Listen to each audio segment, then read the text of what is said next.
عزيزي المشاهد، حلقة النهاردة كانت هتتلغي، اقسم بالله كانت هتتلغي، لان المكان اللي احنا بنصور فيه الاستوديو بتاعنا يعني في ناس بتبني جنبنا تقريبا، او في حاجة غلط عمالة دررررت وتزز واصوات يعني ما يعلم بقى الا ربنا، والواحد مش عارف يرتاح ربع ساعة. ولكن مش قصتنا، خلينا ندخل في موضوع حلقتنا النهاردة.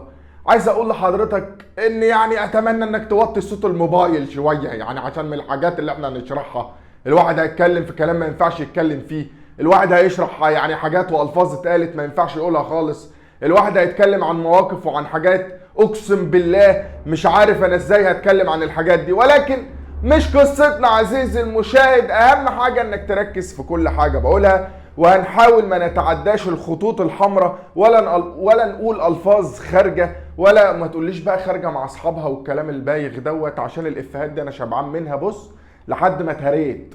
عزيزي المشاهد، الاستاذ مرتضى منصور يمكن بقالنا كتير جدا ما اتكلمناش عنه، ولكن بعد مشكلته مع الاستاذ محمد سراج الدين عضو مجلس اداره النادي الاهلي، الدنيا كلها تقريبا مقلوبه الفتره اللي فاتت، مقلوبه. مرتضى منصور مع ابراهيم سعيد، مع محمد سراج الدين، مع مستشار محمد عثمان، مع ايه ده؟ ايه الخيبه وخيبه الخيبه وروبه الروبه دي يا فندم؟ ايه الكوارث اللي احنا بنسمع عنها دي يا بيه؟ عزيزي المشاهد، عايز اقول لحضرتك الموضوع وصل للشتام بالام، وصل للشتام بالاب، وصل لتعقيب على القضاء، وصل لتهديد دولة، وصل لحاجات كتير قوي قوي قوي قوي كان يجب ان احنا نطلع نتكلم عنها عزيزي المشاهد، فركز معايا في كل حاجة هقولها لك. خلينا نقول ان يافطة نادي القرن المفروض ان النهاردة هيتم الحكم فيها، او قضية لافتة نادي القرن. الفيديو ده اتسجل قبل ما يتم الحكم في القضية دي، ولكن الاستاذ مرتضى طلع امبارح وقال لك ان اتسرب خبر ان هيتحكم ب 70 مليون جنيه غرامه على نادي الزمالك، وطلع قال لك ازاي هو القواضي يعني القضاه ازاي الاحكام بتتسرب ومش بتتسرب. لا يا استاذ مرتضى، ما حدش قال ان القضاه بتسرب الاحكام نهائي، ولا حد يقدر يقول كده، ولا في حد يقدر يقول على قاضي في مصر كده، وحضرتك عارف كده كويس لان انت يعني كنت تنتمي لهذه المنظومه، والمفروض حضرتك محامي ومحامي كبير، فالمفروض عارف ان مفيش حاجه اسمها الخبر هو خبر صحيح في الصحافه هيتسرب، ده حكم قاضي محدش يعرفه غيره. نهار اسود. المهم يعني استاذ مرتضى منصور عمل كوارث الايام اللي فاتت، وخلينا نبدا كلامنا ونقول وصباح الخير او مساء الخير على حسب الوقت اللي بتشوف فيه الكارثه دي يا فندم، يا كارثه بكل المقاييس. اتمنى ان حضرتك تعمل لايك على الفيديو ده، عايزين نوصل الفيديو ده لاكتر من 5000 او 6000 لايك. بص يا فندم، انا كاتب كل حاجه في السكريبت بتاع الحلقه، ولكن من كم الشتايم الواحد مش عارف يبدا منين ولا يروح ازاي ولا يجي فين ولكن يعني بص، انا السكريبت محطوط قدامي هنا تحت كده اهو، حاجه يعني منتهى البتبيع، انا مش عارف اتكلم عن ايه ولا ابدا، يعني انا مش فاهم. خلينا نبدا يا سيدي بقضيه القرن، قضيه لافتة نادي القرن. المهم يا سيدي، قضيه لافتة نادي القرن المفروض هيتحكم فيها النهارده. المفروض ان الاستاذ مرتضى منصور طلع على قناه نادي الزمالك امبارح وقال لك ان في صفحه رسميه لقناه النادي او للنادي الاهلي مسربه ان هيتحكم ب 70 مليون جنيه غرامه على نادي الزمالك. انا دخلت اشوف كل الصفحات الرسميه واللي مش رسميه ما لقيتش، يعني مش الرسميه بقى اللي ما لقيتش فيها، لا ده الرسميه واللي مش رسميه ما لقيتش حد فيها مسرب الحكم اللي هو بيقول عليه اللي هو متسرب ده، مش عارف ازاي يعني.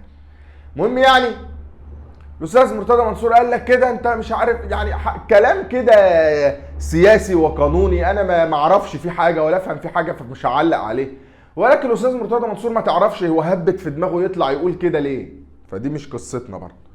تاني حاجه، الاستاذ محمد سراج الدين والمشكله الكبيره اللي حاصره بين الاستاذ مرتضى منصور والاستاذ محمد سراج الدين عضو مجلس اداره النادي الاهلي، وتوجه المستشار محمد عثمان بتقديم بلاغ للنائب العام ضد الاستاذ مرتضى منصور مما ورد على لسانه من اتهامات وغلطات وغلط في شخص ابو الاستاذ محمد سراج الدين.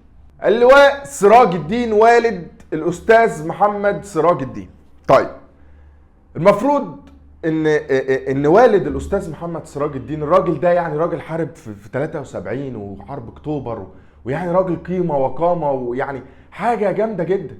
ولكن الاستاذ مرتضى منصور ما كلش معاه الكلام ده بجنيه. يعني طلع برضو اتهموا اتهامات خطيره جدا، اتهموا بالنصب، اتهموا بشراء ارض بشيكات مزوره، اتهموا بحاجات كتير جدا برضو مش هنتكلم عنها ولا هنعقب عنها، علشان الاتهامات ما كانتش باسماء مباشره. يعني الاستاذ مرتضى منصور ما قالش ان كذا كذا كذا سارق ارض او ناصب على ارض، او دايما الاستاذ مرتضى منصور كانت في كلامه عن اللواء سراج الدين كان فيه خوف. ودي النقطه اللي انا عايز اتكلم عنها.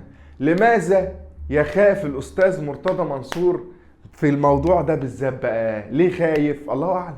ليه خايف يقول اسامي؟ ليه خايف يعك؟ ليه خايف كده؟ بقى نقف هنا. يبقى هل الاستاذ محمد سراج الدين هو الشخص اللي هيقف عنده الاستاذ مرتضى منصور ويعمل ستوب؟ هل هنا هتكون النهايه؟ الله اعلم يعني. ولكن سؤال نساله لنفسنا، يعني الفترات اللي فاتت دي كلها الاستاذ مرتضى منصور كل يوم بيطلع يشتم حد، كل يوم بيطلع يغلط في حد، كل يوم بيطلع يتهم حد اتهامات خطيره، ولكن ثم ماذا بعد؟ هنفضل كده؟ يعني انا متاكد ان لو في واحد تاني، شخص تاني طلع شتم الشتيمه دي او قال شتيمه واحده من الاستاذ مرتضى بيشتمها على قناه نادي الزمالك، الدنيا هتتقلب وهتقوم ومش هتقعد. الدنيا هتتقلب. ولكن هل مثلا الموضوع بيعدي علشان هم متعودين من الاستاذ مرتضى منصور ان هو ده طبعه وان هو ده بيشتم وانه عادي يسيبه يضرب بومب في الهواء وبتاع ومفيش الكلام ده؟ ما برضه احنا عايزين نعرف يعني هل هيتم اتخاذ اجراء قانوني مع الاستاذ مرتضى منصور وامتى؟ امتى؟ الواحد جاب قاعده اخره باخر يعني. لا اله الا الله. المهم الاستاذ مرتضى منصور من ضمن برضه يعني الشتايم والاتهامات والكلام والاعراض والحاجات دي، برضه ذكر الاستاذ والكابتن احمد شوبير حارس مرمى النادي الاهلي سابقا والمحلل الرياضي حاليا. كابتن احمد شوبير برضه الاستاذ مرتضى منصور طلع قال بقى بالاسم، قال له يا بتاع هبه ويا بتاع حنان ويلي ويلي انا يعني يخرب بيت الشرشحه، يعني يخرب بيت الشرشحه. مش كده والله. كان ابويا زمان يقول لك ايه، في ناس يا محمد كان يقول لي انا كده، في رجاله تروح من شغلها تستحمى وتلبس الترنج وتقعد وسط عيالها تاكل اللقمه النظيفه وتهزر وتضحك مع عيالها وتعمل جو اسري كده، وبعد كده ينزل يقعد مع اصحابه الرجاله وبتاع ويروح البيت ينام. هو ده الراجل. وفي راجل تاني يا ابني يروح البيت يلبس العبايه السمراء وينزل يقعد مع النسوان على المصاطب. عزيزي المشاهد، انا طول عمري كنت اسمع عن الراجل اللي بيروح البيت يلبس العبايه السمراء ويقعد مع النسوان على المصاطب، ولكن دي اول مره اشوفها. يعني انا شفتها لايف الحمد لله يابا. انا شفت الراجل اللي بيروح يلبس العبايه السمراء ويقعد مع النسوان على المصاطب، يجيب في سيره دي ويجيب في سيره دي ويجيب في سيره ده. انا شفته لايف يابا، ما تضايقش نفسك.